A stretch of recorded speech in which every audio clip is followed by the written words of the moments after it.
Hi friends, ഞാനിന്നൊരു ചെറിയൊരു അടുക്കള ടിപ്സുമായിട്ടാണ് വന്നിരിക്കുന്നത്. വേറെ ഒന്നുമില്ല, നമ്മൾ കുക്കറിൽ നമ്മൾ കടലക്കറിയോ അല്ലെങ്കിൽ ചിക്കനോ എന്താകട്ടെ എന്തെങ്കിലും നമ്മൾ വയ്ക്കുകയാണെന്നുണ്ടെങ്കിൽ പെട്ടെന്ന് നമുക്ക് അത്യാവശ്യത്തിന് നിൽക്കുമ്പോഴത്തേക്ക് എയറ് കളയാനായിട്ട് ഭയങ്കര ബുദ്ധിമുട്ടായിരിക്കും. അതിന് വേണ്ടി നമ്മൾ കുറച്ച് നേരം വെയിറ്റ് ചെയ്ത് നിൽക്കേണ്ടി വരും.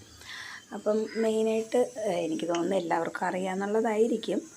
അതിപ്പം ഞാനൊരു ട്രിക്ക് കണ്ടുപിടിച്ചതായിരുന്നു. വേറൊന്നുമല്ല, കുറച്ച് വെള്ളം എടുക്കുക, വെള്ളത്തിനകത്തോട്ട് നമ്മൾ വേറൊന്നും ചെയ്യണ്ട, എയർ കളയുക, വേറൊന്നും ചെയ്യണ്ട. ഈ വെള്ളത്തിനകത്തോട്ടൊന്ന് ഇറക്കി വെച്ചതിന് ശേഷം ഒരു കുറച്ച് വെള്ളം ഞാൻ മേളിൽ അടപ്പിൽ, ചിലപ്പോൾ ഒരു പക്ഷേ നമ്മൾ യാതൊരു പിടിക്കുമ്പോഴത്തേക്കും ആവി വരുന്നുണ്ടെങ്കിൽ, ചൂടടിക്കുന്നുണ്ടെങ്കിൽ, അതുകൊണ്ട് കുറച്ച് വെള്ളം ഒന്ന് കുടഞ്ഞതിന് ശേഷം ധാന്യം ഒരിത്തിരി ഒരു 2 സെക്കൻഡ് പോലും നമുക്ക് വെയിറ്റ് ചെയ്യേണ്ട ആവശ്യമില്ല. പെട്ടെന്ന് തന്നെ തുറക്കാൻ പറ്റും. നല്ലോണം വെന്തുടഞ്ഞിട്ടുണ്ട്.